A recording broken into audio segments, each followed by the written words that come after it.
Friends, welcome back to my channel. कशात सगळे तुम्ही? श्री स्वामी समर्थ।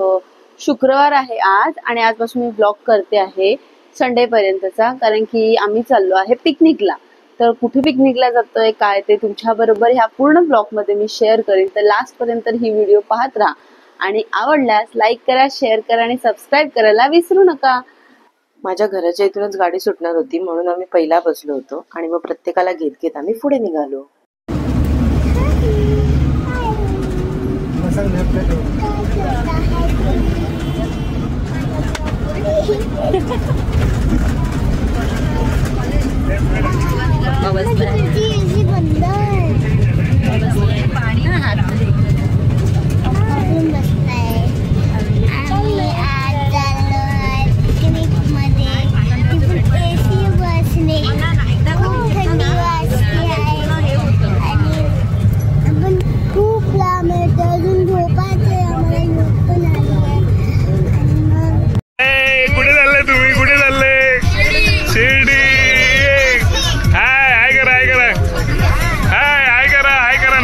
बाय करा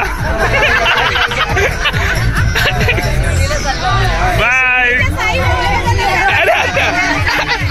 आता सुनेला बाय कर। चलो बाय। साई बाबा की। पहाटेच आम्ही शिर्डीला पोहोचलो, फ्रेश वगैरे झालो आणि देवाच्या दर्शनाला आम्ही निघालो। तिथे मोबाईल अलाउड नसल्यामुळे देवदर्शन झाल्यावर आम्ही बाहेरच फोटो काढले। त्याच्यानंतर खूप भूक लागली असल्यामुळे आम्ही तिथे जाऊन नाश्ता केला आणि पुढच्या प्रवासाला आम्ही निघालो। तर पुढे कुठे जातोय आम्ही? तर आम्ही चाललो होतो सप्तशृंगीला। सप्तशृंगी देवीचं दर्शन करायला आम्ही जाणार होतो। शिर्डी नंतर आमचा तो एक स्टॉप होता। आम्ही बसमध्ये बसलो आणि सगळेजण तिथे जायला निघालो। मला जास्त व्हिडिओ काढायला जमले नाहीत, कारण की स्वामींना लहान असल्यामुळे ती मध्ये मध्ये चिडचिड करत होती। तर तिकडचा बाहेरचा व्ह्यू एवढा छान होता आणि फ्रेश एवढं वाटत होतं की विचारूच नका। ती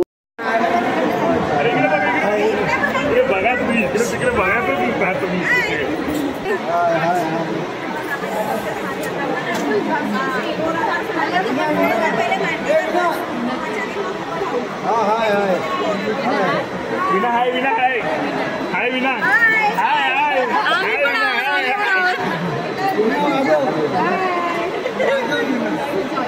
शीशा पप्पा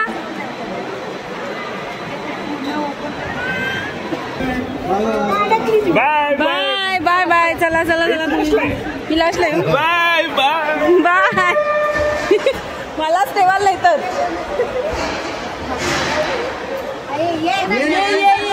येतोस?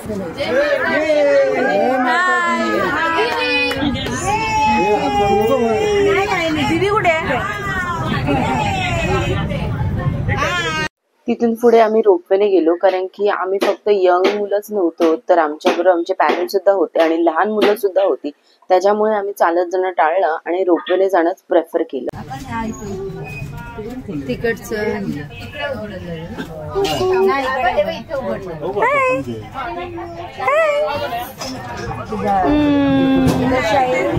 चलो इधर से चलो सब हम लास्ट में। Bye bye bye bye bye.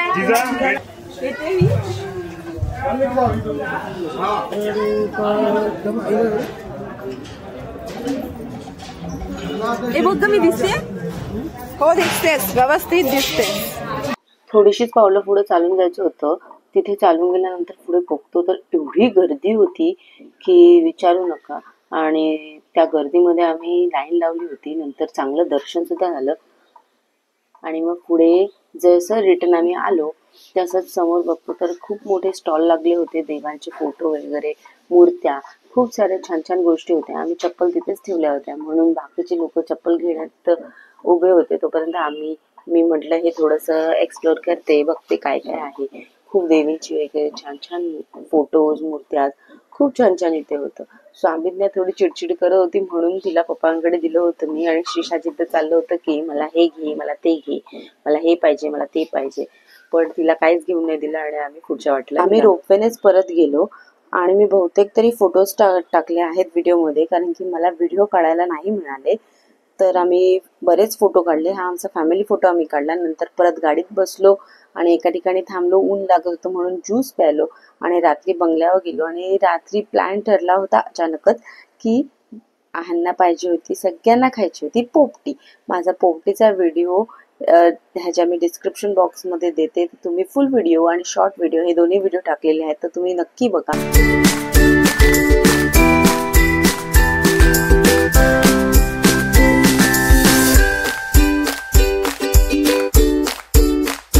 त्यांच्या बंगल्याच्या मागेच जागा होती, तिथे त्या जागेवर आम्ही पोपटी करणार होतो.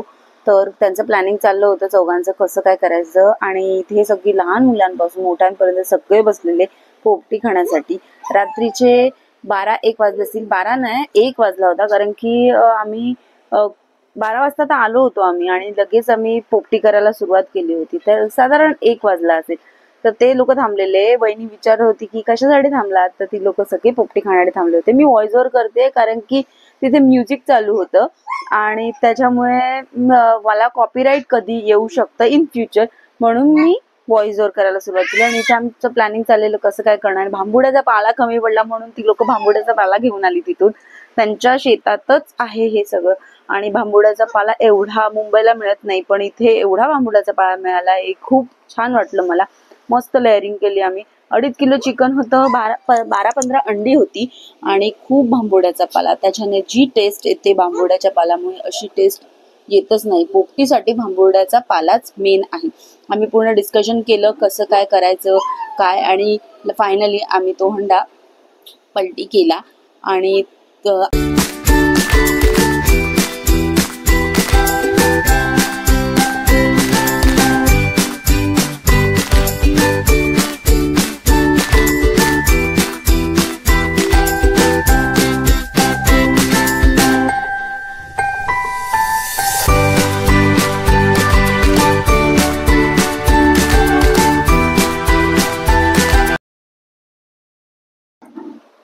आणि आम्ही पण सगळेजण तिथे जाऊन उभे राहिलो, कारण की एवढी थंडी होती, खूप थंडी वाजत होती. त्याच्यामुळे शेकोटी जवळ गेलो तर थोडंसं बरं वाटलं आणि सगळ्यांनी मदत केली की अर्धा तास ती पोपटी जळत राहावी यासाठी खूप सगळ्यांनी मदत केली. लहान पोरं, मोठी माणसं, कारण की थंडी वाजत असल्यामुळे ती शेकोटी पेटत होती तर जरा कुठे बरं वाटत होतं.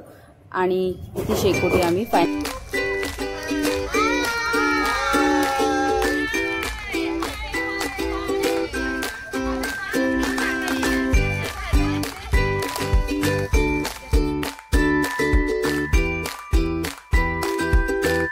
लगभग शेकोटी झाली होती. सगळेजण कधीचे वाट बघत होते की आम्हाला कधी मिळेल. लहान मुलं सुद्धा झोपली नाही, पण मला वाटलं झोपतील, पण नाही झोपली.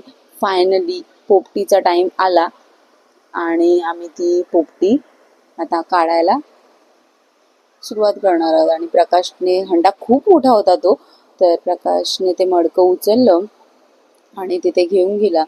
तर बघा तुम्ही किती छान धूर येतोय त्याच्यातून आणि छान एकदम वाटते हे मस्त.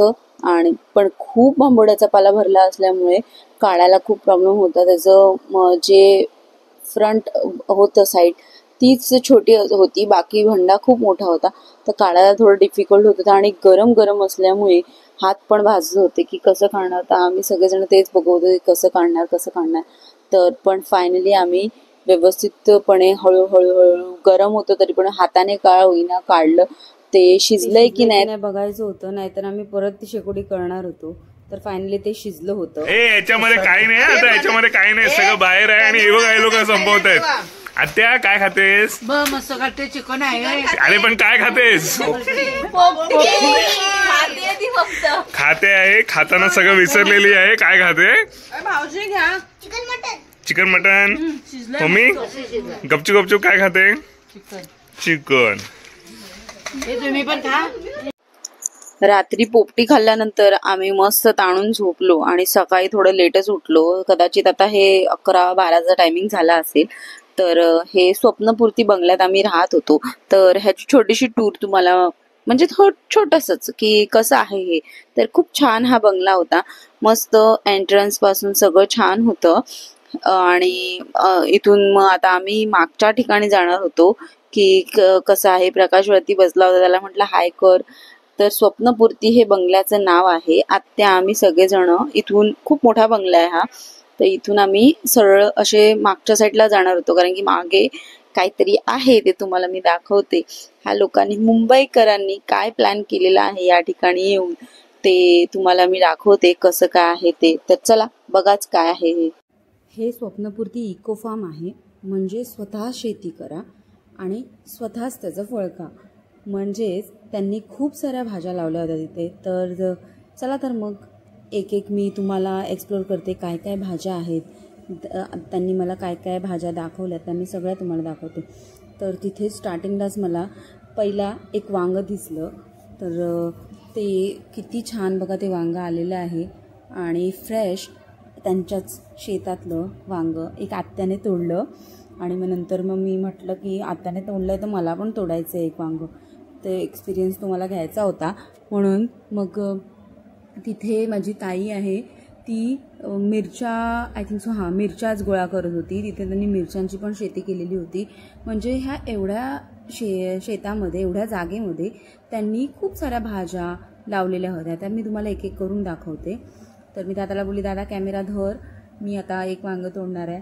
तर मी वांगं तोडायला घेतलं आणि कैचीने म्हटलं थोडं इजा होऊ नये झाडांना, म्हणून मग मी त्या सीझरनेच कापलं ते. तर ते खूप छान होतं आणि ह्या भाजीची जी टेस्ट असते ती खूप वेगळीच असते. बघा माझ्या चेहऱ्यावरचा आनंद की ते वांगं बघून खूप मला छान वाटतं, कारण की आम्ही पहिल्यांदाच बघितले. 2 वांगी आलेली होती, खूप ऊन होतं. तर सगळ्यांनी कॅप्स वगैरे घातलेल्या होत्या आणि सगळ्यांना तोडायला लावलेलं. चला आता पटापट बघितलं ना, आता तोडा सगळ्यांनी, म्हणून लोक तोडत होते. आणि पुढे आम्ही बघितलं की ही फ्रेश चवळी, आत्याने सांगितलं की ही चवळी आहे म्हणून. तर ही चवळीची शेंग होती आणि तिथेच पुढे टॅमॅटोसुद्धा लागलेले होते, पण ते कच्चे होते. इथे ही चवळी होती, ह्या लाईनीमध्ये चवळी होती. आधेमध्ये त्यांनी चवळी वगैरे असं मिक्स लावलेलं होतं, पण ग्रो खूप छान झालं होतं ते. आणि त्याच्याच पुढे त्यांनी हे आहे कोबी, फ्लावरसारखं दिसतं आहे पण त्याच्या आतमध्ये तो कोबी आहे. फ्रेश कोबी बघा किती छान आहे शेतातला. आणि तिथेच पुढे टोमॅटोसुद्धा होते, ते अजून कच्चे होते, थोड्या दिवसानंतर ते येणार होते, ग्रो करणार होते. आणि पाणी कसं, मी दादाला तेच विचारलं होतं की पाणी कसं रे तुम्ही टाकता झाडांना. तर तिथे ते ब्लॅक पाईप दिसत आहेत ना, त्याच्यातून ते ठिबक सिंचनप्रमाणे ती लोक 2-3 तास पाणी सोडतात. तर इथे मी काय तोडते बघा जरा, तुम्हाला काय वाटतं, कोणती भाजी असेल ही कमेंटमध्ये मला नक्की सांगा. कळलं तुम्हाला कोणती भाजी आहे ती? ही आहे गवार. किती बघा फ्रेश आणि छान आहे गवार ही. मी तुम्हाला दाखवते सगळ्या तोडून झाल्यावर की किती छान. आणि इथे पूर्ण गवारच होती लाईनीत. आम्ही खूप साऱ्या भाज्या तोडल्या आणि वेगवेगळ्या प्रकारच्या, ज्या मी तुम्हाला दाखवल्या त्या सगळ्या भाज्या आम्ही त्यानंतर आता तोडत होतो ह्या शेतामध्ये, कारण की आमच्यासाठीच त्यांनी ठेवलेलं, आम्ही इथे येणार होतो म्हणून. नाहीतर त्यांचं ते लोक काढतात पहिलाच. मग सगळ्या भाज्या गोळ्या केल्या. आणि हे आवडलं मला स्वप्नपूर्तीचं हे की ऑर्गॅनिक होतं सगळं, नो केमिकलवालं होतं. आणि आम्ही खूप एन्जॉय केली, ते मजा केली. त्याच्यानंतर दुपारी आम्ही जेवलो आणि एक फॅमिली फोटो काढला आणि आम्ही परतीच्या प्रवासाला नाचत गात आम्ही आमच्या परतीच्या प्रवासाला निघालो. आणि हे सगळं शक्य झालं ते आमच्या दादामुळे, ययाती सुनील जाधव मुळे. असं का बोलते मी, कारण एवढ्या वर्षात हे 3 भावंड आणि त्यांची एक बहीण एकत्र तर भेटायचेच, पण कधीच फिरायचा योग आला नव्हता. पण हे शक्य झाले ते आमच्या दादामुळे. धन्यवाद दादा, तू ही ट्रिप काढलीस आणि ही पिकनिक अशाच खूप साऱ्या पिकनिक तू काढत राहा अशीच मी अपेक्षा करते. आणि आम्ही खूप एन्जॉय केलं. तर चला मग इथे ही व्हिडिओ इथेच संपवूया. Bye bye. आणि ही व्हिडिओ आवडल्यास लाईक करा, शेअर करा आणि सबस्क्राईब करायला विसरू नका. आणि नवीन व्हिडिओ तुम्हाला कोणत्या बघायच्या आहेत ते मला नक्की आवर्जून सांगा, कमेंट करा, म्हणजे मला मोटिवेशन मिळेल. श्री स्वामी समर्थ.